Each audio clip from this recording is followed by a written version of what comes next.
Olá, gente. Bom dia, boa tarde ou boa noite, depende do horário que você estiver vendo isso. E a aula de hoje é sobre Brasil Império, Brasil Império 1, é, porque essa temática foi dividida em duas, Brasil Império 1 e 2. é, e essa primeira aula vai estar tentando falar sobre o período pré-independência e o primeiro reinado, juntamente com o período regencial e algumas revoltas durante esse período. E aí, essa aula vai ser ministrada por mim e a outra parte que vou até o final do primeiro reinado e pelo Rodrigo, que vai do período regencial até as revoltas. Para dar início, vamos falar de um contexto mundial, onde a Revolução Francesa, a independência dos Estados Unidos, com base no iluminismo, deram um pontapé, digamos assim, um pontapé ideológico para que outras nações tentassem se separar de suas respectivas metrópoles. Essas regiões, no caso, eu me refiro às colônias, tá?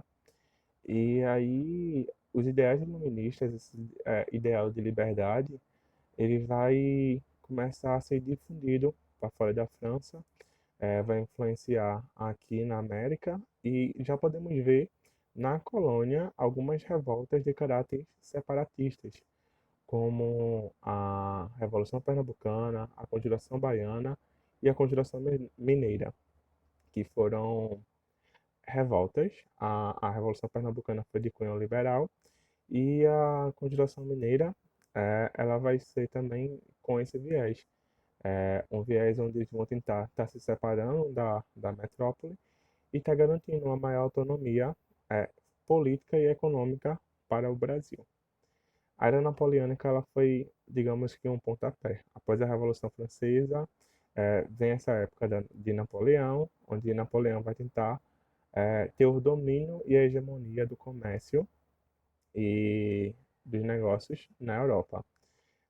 Napoleão vai começar a tomar vários territórios e aqueles que não queria acatar pacificamente, ele tomava esse território e implantava assim a sua política.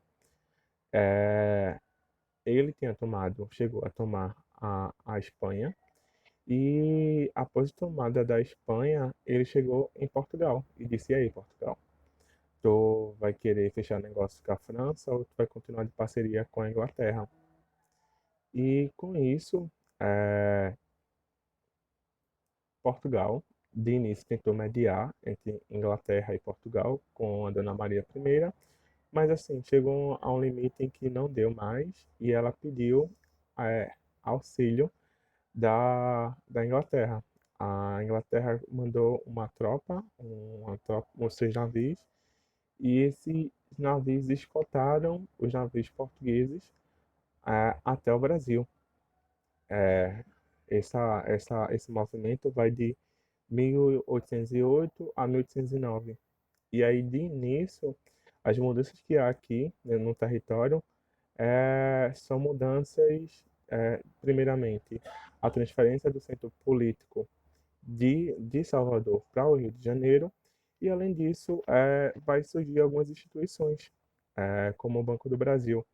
Dom Pedro não, Dom João VI vai começar a desenvolver aqui no Brasil um sistema burocrático e administrativo, onde ele vai empregar diversos integrantes da corte e isso vai fazer com que essa corte que veio com ele trabalhe e dê continuidade ao funcionamento econômico do Brasil. Ele vai tomar algumas medidas que não vai agradar aos portugueses, né? Ele vai aqui, durante seu período, que é conhecido como período junino, ele vai, em 1815, elevar o Brasil a Reinado Unido de Portugal e Algarves. O que isso quer dizer?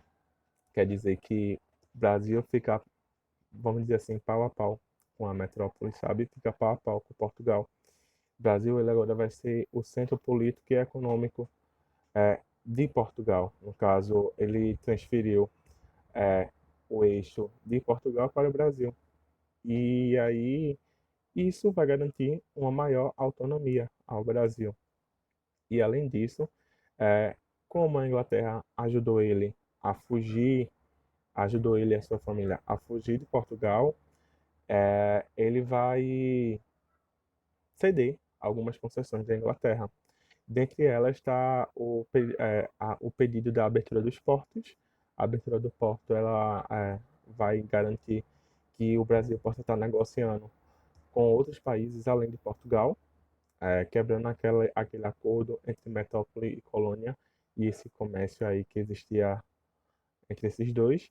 E assim o Brasil vai poder negociar, comprar e vender da Inglaterra, da França, de outros países, vamos dizer assim.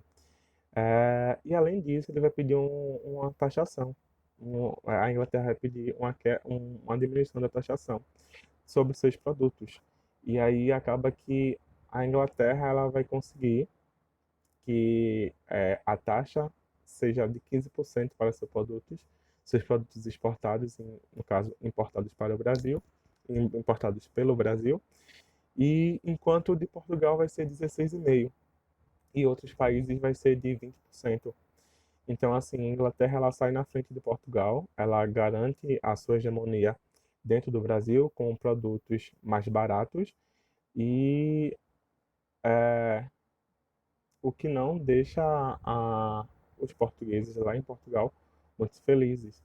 E aí, com todas essas medidas sendo tomadas no Brasil, após eles tirarem as tropas francesas de lá, de Portugal, e começar a se reestruturar, essa burguesia de Portugal vai começar a montar a Revolução Liberal do Porto, que vai ser em 1820. Dentro os pedidos dessa Revolução Liberal do Porto estava a recolonização do Brasil. No caso, eles pediam que Dom Pedro não, Dom João VI, que era o rei que estava no Brasil, voltasse para eh, a metrópole, visto que em 1818 a sua mãe, Dona Maria I, faleceu. E aí não tinha um rei para substituir ou para comandar lá em Portugal. E eles começam a pedir que o rei volte, que o Dom João VI volte, regresse para Lisboa. E quando o Dom João VI ele volta, ele vai pedir que haja uma recolonização do Brasil, que o Brasil volte a ser colônia e que aquelas medidas que ele tinha tomado de desenvolver um aparelho burocrático seja desfeito. E além disso, ele pedia também o retorno do seu filho Dom Pedro I para que ele desse continuidade à sua formação cultural. E aí, na sua formação cultural, ele ficasse por lá em Portugal mesmo e deixasse o Brasil apenas como uma colônia sem ter um centro administrativo. Então, só que a aristocracia local brasileira, ela tinha se acostumado com essa independência financeira e econômica. E eles não queriam mais, depois disso, retornar a ser uma colônia de Portugal. Eles não queriam regredir, de certa forma, principalmente depois que muitos dessa aristocracia tinham se tornado liberais. E aí não era viável para eles perder essa liberdade que foi concedida durante o período joanino. E aí essa imagem é do período do desembarque do rei Dom João VI em Portugal. Em 1822, o príncipe regente que tinha ficado aqui, o Dom Pedro I, ele convoca uma Assembleia Geral.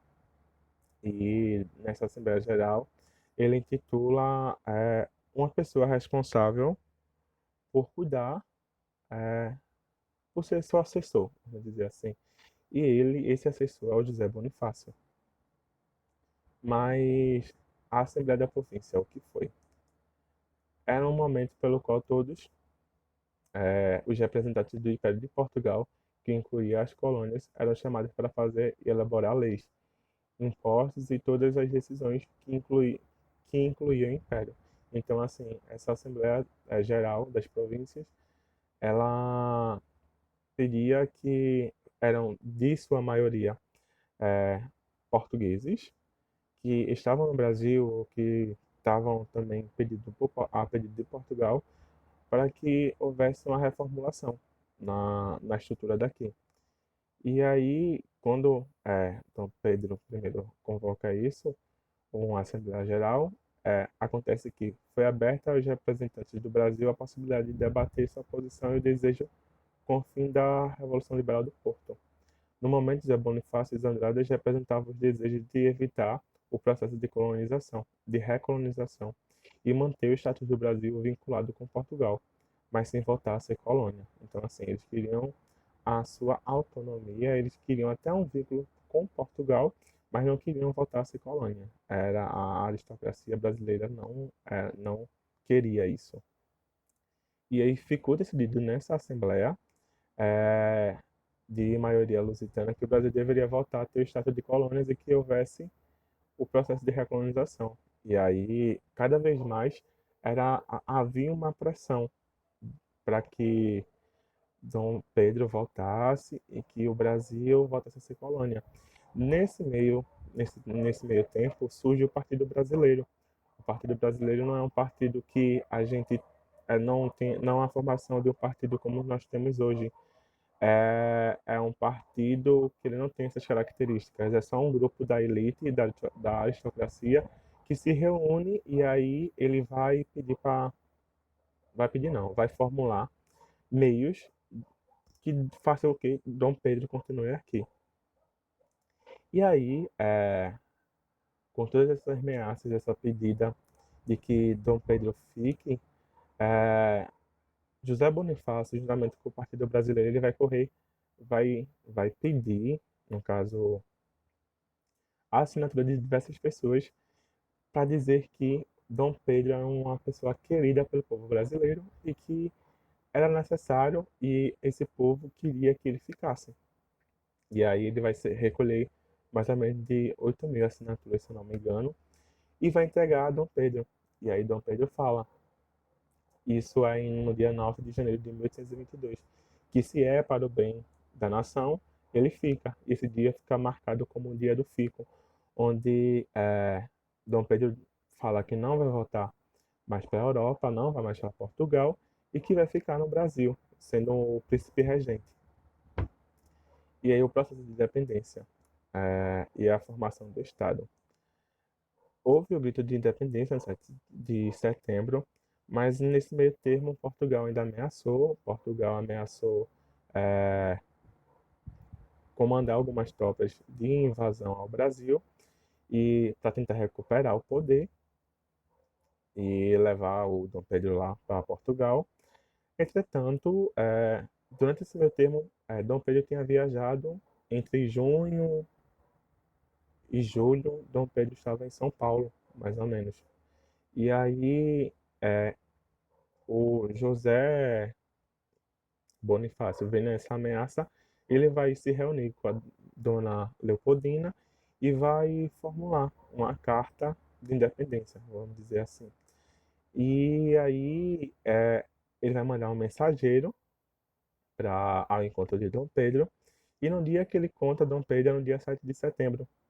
E é quando Dom Pedro vai ler e vai gritar a margem do Rio Ipiranga que o Brasil agora é uma nação independente. É, há muitas teorias sobre isso, né? Há muitas teorias de que dizem que essa pompa que foi feita sobre a independência do Brasil não foi realmente assim, que Dom Pedro provavelmente estava com a diarreia, a margem do Rio Ipiranga, e não foi em cima de um cavalo tão bonito, foi em cima de um jumento. Essas coisas. E aí, Dom Pedro ele vai receber essa carta e vai declarar essa independência. A, o Brasil, a influência do Partido Brasileiro vai ser muito forte nisso e essa aristocracia e o Brasil vai buscar uma autonomia política e econômica. O primeiro reconhecimento vem das nações veio pelos Estados Unidos. Os Estados Unidos que havia obtido sua independência e é, apoiou a independência do Brasil. Ele tinha um tipo de política que era a doutrina Monroe. E aí, nessa doutrina, ele defendia a América para os americanos. E essa independência do Brasil era ótima para os Estados Unidos, porque ela poderia aplicar sua hegemonia dentro do Brasil. A França reconheceu e quem mediou o conflito de Portugal e Brasil foi a Inglaterra. E em 1825, por aí, é, é, o, o Brasil é reconhecido como independente é, por Portugal e ele tem que pagar uma taxa. Não sei, não lembro o valor da taxa. E aí acontece que o Brasil pede dinheiro emprestado para a Inglaterra empresta para o Brasil paga a Portugal, só que o dinheiro não chega a Portugal, porque Portugal está com a dívida no mesmo valor, os ingleses falam, né, que Portugal está com a dívida desse mesmo valor com eles, e aí recolhe o dinheiro. Então, assim, eles não chegam nem a dar o dinheiro a Portugal. E aí, com tudo isso, o Brasil se torna, de certa forma, um aliado da Inglaterra, um, um aliado econômico da Inglaterra. A Organização do Estado Brasileiro, as forças políticas do primeiro reinado no Brasil. Naquele momento havia três forças principais para redigir a Constituição do Brasil. É, essa força tinha cada uma certas características. O Partido Português tinha como ideal um país que a figura do rei, Dom Pedro I, fosse forte ao ponto de estabelecer um Brasil contra os absolutistas e reconduzir uma aproximação com a família real portuguesa. A segunda força política para redigir a Constituição era o Partido Brasileiro, de característica favorável a uma monarquia constitucional e composta majoritariamente por brasileiros com sentimentos contrários a uma aproximação perante Portugal. E a terceira força era o Partido Liberal Radical, favorável à limitação do poder real e até mesmo com os sentimentos republicanos. É, em 1823 é convocado uma Assembleia Geral e aí, nesse período, os irmãos Andradas, eles vão lá e formulam uma Constituição, juntamente com acho que 90 deputados, uma coisa assim, uns senadores. E aí, nessa Constituição, ele busca garantir o poder legislativo, a hegemonia do poder legislativo, onde o rei ele vai estar sempre superior a tudo que o rei não. O rei vai estar por baixo dos senadores e deputados, de certa forma, na tomada de medidas políticas. Gente, só para corrigir, sabe? A Constituição da Mandioca, ela é de 84, se eu não me... De 84 não, de 1823. E em 24 é a Constituição ortogada por Dom Pedro. E aí, essa Constituição da Mandioca, que vai ser, é, no caso, o resultado dessa Assembleia Geral, é formulada pelos irmãos Andradas, onde vai pedir a hegemonia do poder legislativo, onde esse poder vai ter força sobre o imperador, de certa forma, e ele vai definir o voto como censitário. E aí, o voto censitário é o voto onde só algumas pessoas vão poder votar. pessoas que vão poder. Quais são as pessoas que vão poder votar? São pessoas nessa Constituição que têm determinada quantidade de mandioca, que comprovasse determinada riqueza. E aí essa riqueza era através de mandioca. Então por isso que foi dado esse nome de Constituição da Mandioca. E em 1824, Dom Pedro ele rasga essa Constituição, ele manda perseguir essas pessoas que formularam essa Constituição, no caso, manda para um exílio e reformula uma nova Constituição. Só para lembrar, é isso. Deixa eu ver. E aí, a Constituição é elaborada pela Assembleia de Constituinte de 1823. Dom Pedro olha, joga no fogo, rasga e joga no fogo. E aí ele quer uma constituição a seu modo, a sua maneira. E aí ele elabora essa Constituição de 1824.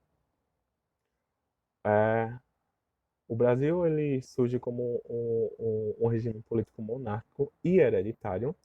No caso, a transmissão, Dom Pedro morresse ou saísse, quem ia pegar o trono era seu filho, provavelmente. Provavelmente não, era que teria que pegar. E aí, nisso, ele lança também o poder moderador. Esse poder onde ele garante é, hegemonia sobre o poder legislativo, judiciário e executivo. Então, tudo estava concentrado na figura do imperador, na figura de Dom Pedro. Ele era quem mandava e desmandava. E aí poderia controlar e regular os outros poderes. Assim, o imperador tinha o poder absoluto sobre todas as esferas do governo brasileiro. Então, o poder era dele. Nesse período também, ele começa a dividir o, o, o que hoje conhecemos como os estados do Brasil, divide em províncias, e aí essas províncias ela vai ter o seu funcionamento de acordo com, assim, as pessoas que eram os presidentes nomeados pela província eram pessoas nomeadas pelo imperador, eram pessoas de sua confiança. E aí, nesse período, a igreja passa a ser funcionário público, as pessoas da igreja católica passam a ser funcionário público, e aí a igreja se torna um centro de votação. O voto continua sendo censitário. Para votar, tem que comprovar uma renda e tem que ser livre. O voto censitário, ou seja, para poder votar e se candidatar, a pessoa deveria comprovar determinada renda. Estabeleceu o quatro, é, os quatro poderes: o executivo, o legislativo, o judiciário e moderador.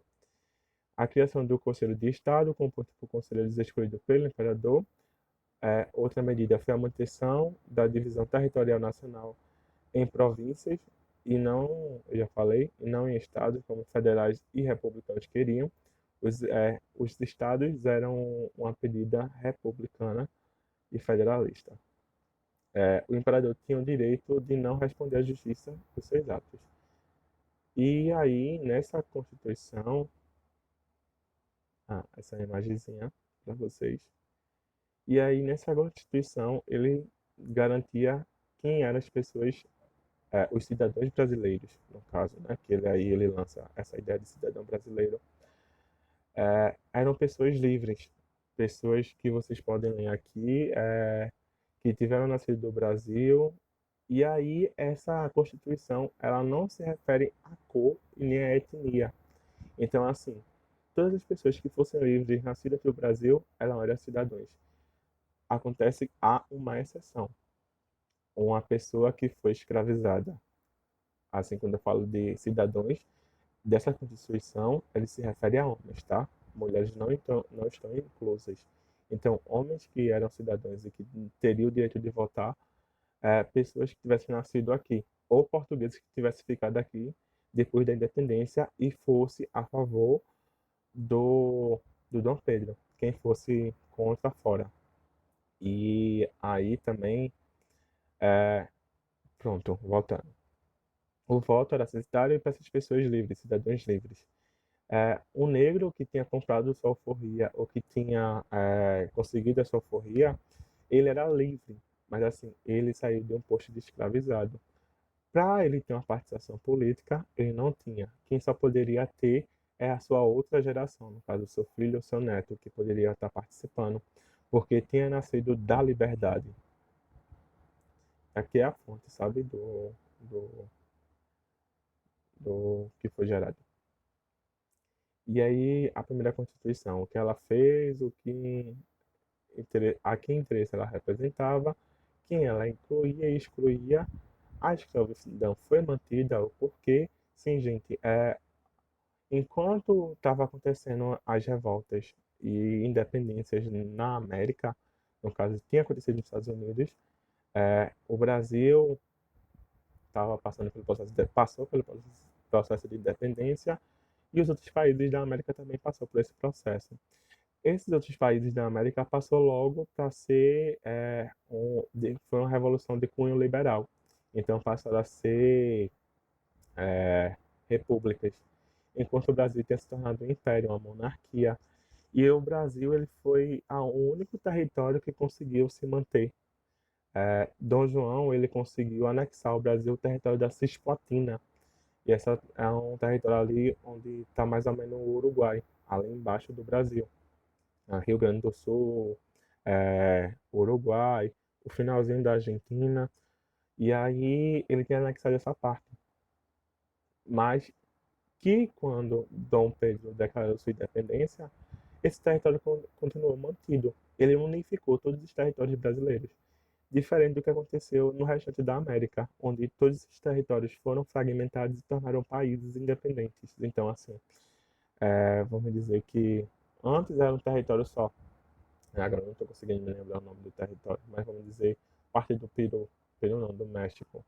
Aí do México vai ser dividido e vai nascer outros países, sabe? Depois eu acho que na aula de América vocês vão entender melhor isso, porque a minha explicação não está sendo tão boa. Qual característica dessa Constituição conservadora ou liberal e que sistema ela favoreceu? O absolutismo monárquico ou a monarquia constitucional? Sim. É, só terminando. O caráter dela era um caráter absolutista. Não, absolutista não. Pausa. Monárquico constitucional. Porque ele ainda, nesse Império Brasileiro, havia a divisão dos poderes, e aí era dividido o poder em executivo, judiciário e legislativo. Então havia uma participação de outras pessoas. O rei, embora tinha um poder moderador, ele não era absoluto, teoricamente.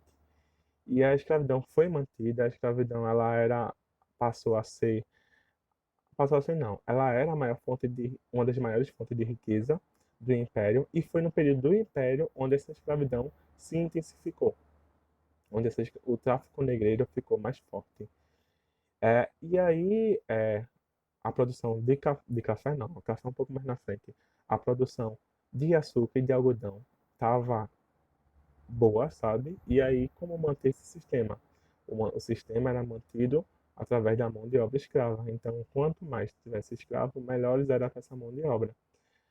Mas há algumas mudanças durante esse período nessa configuração da escravidão, que vai surgir algum tipo de escravo, vai ser dividido em escravo urbano, o escravo rural, escravo de ganho. Vocês vão ver isso mais na segunda aula de Império. Mas a escravidão era a base, era o alicerce, de certa forma, econômico desse período. É, o caráter dela, vamos dizer, conservadora liberal. Teoricamente, muitos partidos que passou a ser formulados eram partidos liberais. Mas, assim, o caráter dela mesmo era conservadora. Existiam pessoas liberais que estavam naquele meio, mas o caráter dela era de manter a hegemonia do poder de Dom Pedro, manter aquele território unido. Então, assim, tanto é que ela é tão conservadora que ela vai começar a entrar em guerra com os liberais durante esse período. E aí é o que vai levar ao fim do reinado de Dom Pedro. E a crise do primeiro reinado. A Confederação do Equador, a falência do Banco do Brasil, dívidas externas altas, desvalorização do produto interno e da moeda, a Guerra da Cisplatina, Guerra de Sucessões, Noite das Garrafadas, que é conhecido como uma desmoralização de Dom Pedro, de certa forma. Então, assim, a Confederação do Equador, ela vai acontecer aqui em Pernambuco e ela vai ser uma revolução que vai... Só um momento. Ela vai acontecer em 1824. E aí essa revolta vai ser aqui em Pernambuco e ela é o fechamento da Assembleia Constituinte imposta por Dom Pedro em 1824. Vê só. Eu acho que eu não falei, mas a Constituição de Dom Pedro ela foi outorgada. O que é isso? Quer dizer que ele publicou a lei sem uma consulta. Ele botou a lei lá porque ele é imperador, ele tem um poder e ele mandou, ele não consultou ninguém. Então, o povo que lute. Então, assim, a Confederação do Equador era contra essas leis outorgadas. E também decorreu do aumento de impostos que estava acontecendo. Então, assim, o algodão e a produção de algodão e de café não estava tão boa, e mesmo assim ele continuou a aumentar impostos. Pernambuco contou com a ajuda de outros países, países não, olha, outras províncias do Nordeste, e o nome é Confederação do Equador, ele se dá porque essa região Nordeste e Norte, ela se encontra mais perto do Equador, e aí foi dado o nome a essa revolta. Ela era de um caráter separatista, republicano e popular. Então, assim, essa revolução foi uma revolução onde teve um padre morto, que é um padre muito conhecido, que é o Frei Caneca. O Frei Caneca ele vai ser um padre liberal, que ele vai estar difundindo em Pernambuco os ideais liberais. E aí, quando essa confederação acaba, Dom Pedro ele resolve punir as pessoas que participaram disso e determina o enforcamento do Frei Caneca. Só que o pessoal acha pecado matar padre. E aí, o que fazem? Levam Dom Pedro para ali por Forte dos Cinco Pontos, se eu não me engano, Forte dos Cinco Pontos. É, agora eu acredito que é lá. E aí lá eles atiram no Frei Caneca e matam um padre. E aí eu não sei qual é o fim desse pessoal, né? Acho que tá tudo no inferno. Mas é isto. Aconteceu a Confederação do Equador. Caráter separatista e republicano popular. Em Pernambuco. Pernambuco está sempre se rebelando. Acontece também a falência do Banco do Brasil. Dom Pedro está com dívidas muito grandes lá fora. E aí, para isso, ele acaba pedindo mais dinheiro emprestado para a Inglaterra, para cobrir seus gastos. E no caso, ele vai quer tropas para combater os revoltantes da Confederação do Equador. Ele vai pedir ajuda à Inglaterra, vai pedir dinheiro à Inglaterra para contratar tropa. E isso tudo custa caro. E só a dívida externa só vai aumentando. E aí chega um determinado momento onde ele manda produzir muita moeda e acaba que essa moeda não circula. E acontece que há um aumento das. Não, não é impostos, eu esqueci o nome agora, a palavrinha agora. Mas a falência do Banco do Brasil. Eita, a palavra nem fugiu agora. É,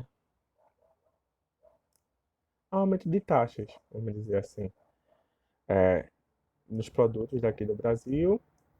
Então, assim, os produtos começam a ser vendidos, o algodão e o café começa a ser vendido a preço de banana, entre aspas, tá? A um preço bem mais barato do que eles gastavam com produtos que eles exportavam. Então acabava que o produto daqui saía mais barato e o produto de fora, quando ele comprava, saía mais caro. Então, assim, não tinha lógica.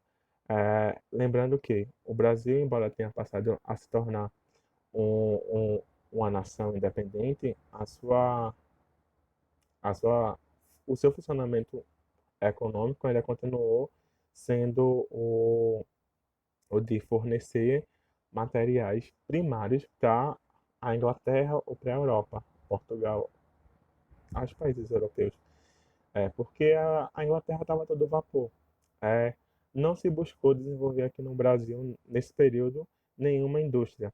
A indústria que era desenvolvida aqui no Brasil, é, os produtos acabavam sendo mais caros do que os produtos ingleses. Então, assim, para que eu vou comprar um produto daqui que é mais caro, se eu posso comprar um produto de fora e mais barato? Porque o pessoal tem essa mania de que tudo que é de fora é melhor. E aí, tipo, não deu muito certo as indústrias aqui e acabou que não foi para frente e não teve esse desenvolvimento.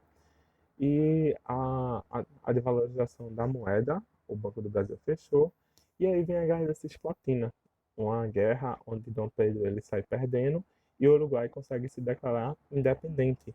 É, para lá ele manda algumas tropas, tropas que ele pede ajuda da Inglaterra, mas que acaba perdendo. O Uruguai acabava recebendo a ajuda da Argentina e a Inglaterra também se beneficia disso. Então, assim, ela ajuda, mas é um ajudar meio. Para que eu vou ajudar se eu tenho interesse, sabe? Então, assim, ela vai ajudar, mas ela está de olho. Então, quando é declarada essa independência, a Inglaterra lucra com isso. Acaba ficando só o Brasil e a região do Rio Grande do Sul. E a Guerra de Sucessões. Acontece que o pai de Dom Pedro morre. E há nesse meio tempo um burburinho dizendo que Dom Pedro ele estava muito ligado com Portugal, estava muito ligado com os portugueses do Brasil e que ele não era confiável. E que a qualquer momento ele poderia fazer com que o Brasil retornasse a ser colônia e botasse os brasileiros na mão. Então existia muito esse burburinho. Então havia um medo da pessoa de Dom Pedro. E durante essa morte do pai dele, é, ele é convocado para retornar para Portugal. Só que ele ainda continua aqui no Brasil. Quem é para assumir lá é o seu irmão. E aí, o irmão dele agora, eu esqueci o nome dele, o Dom Miguel. E aí o Dom Miguel, ele vai cuidar da coroa portuguesa lá em Lisboa, até a filha de Dom João, Maria da Glória, completar a maioridade, que na época tinha 7 anos, e ela assumiu o trono. Só que o irmão Dom Miguel, ele dá um golpe, e aí ele assume o poder. E aí acaba que, para garantir o trono da sua filha, ele volta para Portugal. E aí ele derrota o irmão e deixa seu filho aqui, o Pedrinho II, o Dom Pedro II. Só que assim, é uma série de coisas que vai levando o Dom Pedro a se fragilizar aqui, dentre elas a crise econômica, mas também uma crise de reputação, vamos dizer entre aspas, sabe? Existe durante esse período, já no finalzinho do. E aí ele volta em 1831, 1831, é quando se dá início ao período regencial. Mas sim, voltando. É, Dom Pedro ele é conhecido como um imperador autoritário.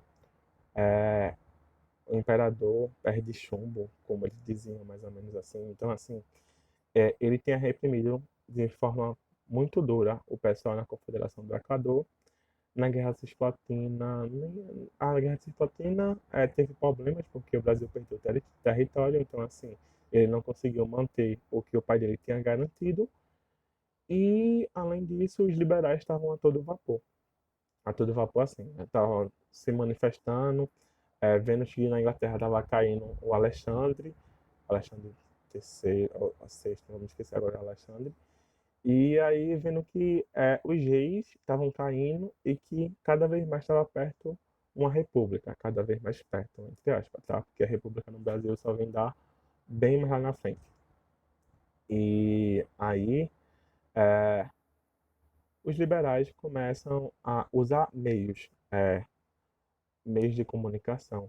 E aí tem o Jornal do Brasil, não sei se esse nome, mas assim, onde esse jornal vai ser financiado por Dom Pedro e vai circular os ideais de Dom Pedro, mas vai nascer outros diversos jornais que vão ser usados para confrontar o Dom Pedro I. E aí acontece que existe uma manifestação durante esse tempo lá em São Paulo e Dom Pedro reprime o pessoal. Existe um jornalista lá que é meio que inimigo de Dom Pedro e Dom Pedro vai lá e manda matar ele. E aí o pessoal vai notando, sabe, que o nome do jornalista é Libero Badaro, um nome meio estranho. Mas aí esse cara vai ser um ferrenho crítico dele e que Dom Pedro vai mandar matar. E o pessoal vai ver Dom Pedro como um tirano, como uma pessoa tirana. E com isso vai começar a estranhar ele, sabe? Nesse período ele vai em uma viagem para Ouro Preto. Quando chega em Ouro Preto, todo mundo recebe ele com faixas pretas em representação ao luto, as pessoas que ele já tinha matado. E quando ele está retornando, os conservadores queriam que ele fosse bem recebido, como para aliviar o ego de Dom Pedro lá quando ele foi mal recebido em Ouro Preto. E aí eles decidiram acender luzes nas suas janelas e fogueiras ao longo do Rio de Janeiro. Os liberais, não gostando da ideia, foi lá e começou a apagar essas fogueiras e começou a tacar pedras nessas luminárias que estavam nas janelas. E aí, para retornar, não. E aí, como retorno, é, esses conservadores começaram a atacar garrafas dessas janelas e cacos de vidro. E essa noite ficou conhecida como a Noite da Garrafada. Ela foi antes da abdicação de Dom Pedro, e aí foi um marco, sabe, para dizer que Dom Pedro I já não era, vamos dizer assim, entre aspas, mais bem-vindo naquele poder. E aí, com tudo isso, com a guerra de sucessões, a sua má fama e essa crise, ele abdica do poder, ele dá o poder para o seu filho, que não pode reger porque ainda é menor de idade, e vai-se embora para Portugal. E daí dá início ao período regencial.